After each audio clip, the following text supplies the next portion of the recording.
Hi, this is Emalani Massage Therapy, and I wanted to answer the question, what does it feel like when I'm massaging someone? I often get this question from clients as I'm working on a spot that may be tense or has a trigger point. And they always ask, what does it feel like for a therapist when you're working on someone? So I thought I'd give you some ideas and examples today. One of my favorite examples to give is actually a sponge. So if you think about a regular kitchen sponge, there are two different textures when they're dry and when they're wet. And you can kind of tell the difference. So a wet one versus a dry one. If you try to squish a wet sponge, you see how it gives very easily.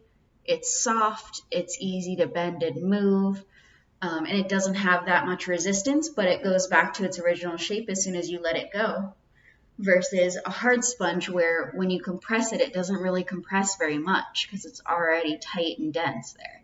And the feeling of it is different. You can feel that density and you can feel that resistance where it's not giving as much.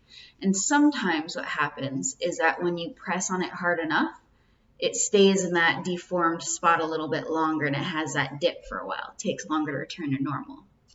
So the two different sponges, a soft sponge would be similar to someone's healthy tissue that's not holding tension.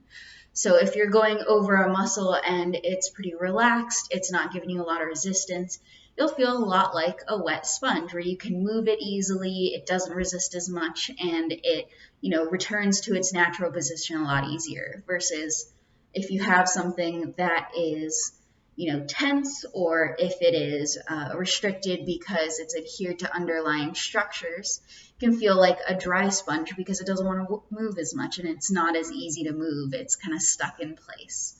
So those are the differences in a little bit of how muscles might feel for a therapist. But there's a couple other good ideas that I've given people over time, which is my favorite, at least in my neck. The SCM is a muscle right in here. And on me in particular, it feels, I say, a steel cord because it doesn't really move very much. When you push on it, it doesn't give, kind of like the sponge, but a little tighter. And that's because I have trouble relaxing that part of the neck. So it's always holding onto that tension whenever someone works on it. So you can feel that difference because the muscle is fighting you. It's, the same thing as if you were to hold someone's hand and have them contract their muscles towards themselves and you were trying to move that away from them. You get that same type of feeling.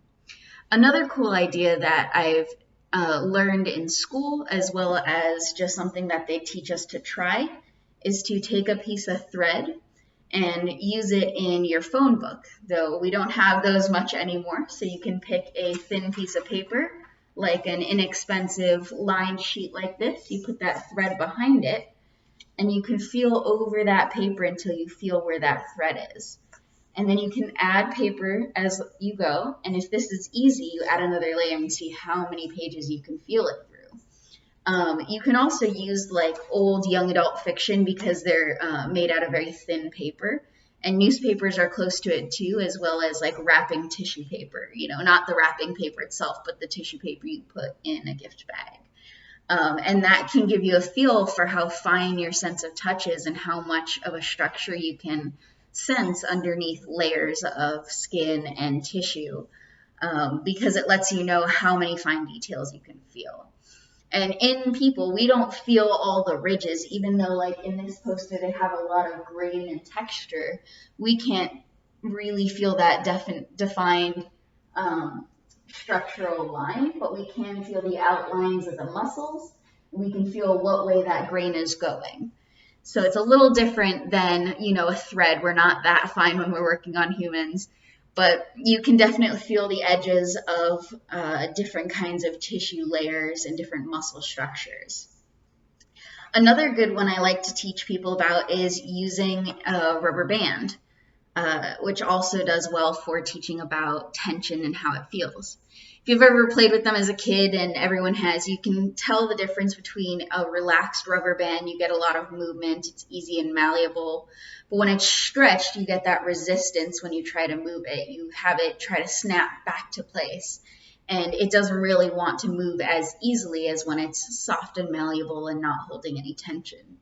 This is similar to muscles and is a great example similar to the neck muscle here, where I can't relax that when someone's touching it. You can tell when someone is holding that tension because it'll want to snap back into place instead of staying, where you pushed it to. Or, when someone is resisting on the table or holding, or guarding is the proper word for that, then you can tell because their muscle will hold them up at a certain angle wherever you move them. They're moving for you. So it's kind of like ghost moving where they move before you even touch their hand or leg. And that tension is really apparent when you're trying to work on someone who's, really trying to hold on to that body tension. And if you like that video, please let me know by liking and subscribing. If you have any other questions you'd like me to answer, leave them in the comments below, or you can even email me at emmalanimt@gmail.com, and I'll try to answer your question.